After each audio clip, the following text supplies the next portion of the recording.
அஸ்ஸலாமு அலைக்கும் வரஹ்மத்துல்லாஹி வரகாத்துஹு. குவைத்து தமிழ் மக்கள் சேவை மையத்திலிருந்து நான் உங்கள் அன்பு தோழன் அப்துல் ரஷீத். இன்றைய முக்கிய செய்திகளை நாம் பார்க்க இருக்கிறோம். அனைவரும் இந்த சேனலை சப்ஸ்கிரைப் பண்ணுங்கள், ஃபார்வர்ட் செய்யுங்க. அடுத்தது மருத்துவ முகாம் குறைந்த இடங்களே இருக்கிறது. சீக்கிரம் உங்களுடைய முன்பதிவுகளை செய்யுமாறு அன்போடு அழைக்கின்றோம். கத்தாரில் ஹமாஸ் தலைமையகத்தை குறிவைத்து இஸ்ரேல் தாக்குது.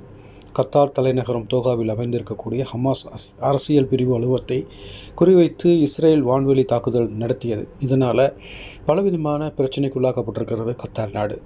இந்த நாட்டுக்கு ஆதரவளிக்கும் வண்ணமாக துபாய் நாடும் சரி, குவைத்து நாடும் சரி, சவுதி நாடும் சரி, நாங்கள் மீண்டும் திருப்பி அடிப்போம் என்ற ஒரு ஆதங்கத்தை வெளிப்படுத்தியிருக்கிறார்கள். எல்லா அரபி நாடுகளும் ஒன்றிணைய வேண்டும் என்ற அழைப்பிதழை கத்தார் நாட்டு மன்னர் அழைப்பெடுத்திருப்பது என்பது முக்கிய செய்தி. அடுத்து நம்மளுடைய இந்தியன் எம்பசியினுடைய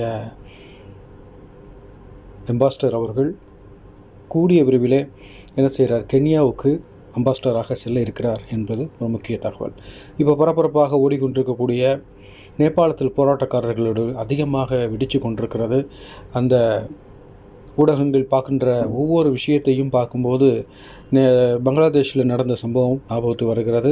அடுத்து இந்த நாட்டில் அடித்து உதைக்க போகிறாங்க அப்படிங்கிறது தெரியலை. இருந்தாலும் அந்த நாடு சிறப்பான முறையில் வழிநடத்த யார் ஒருவர் வருவார் என்பது முக்கிய தகவல்.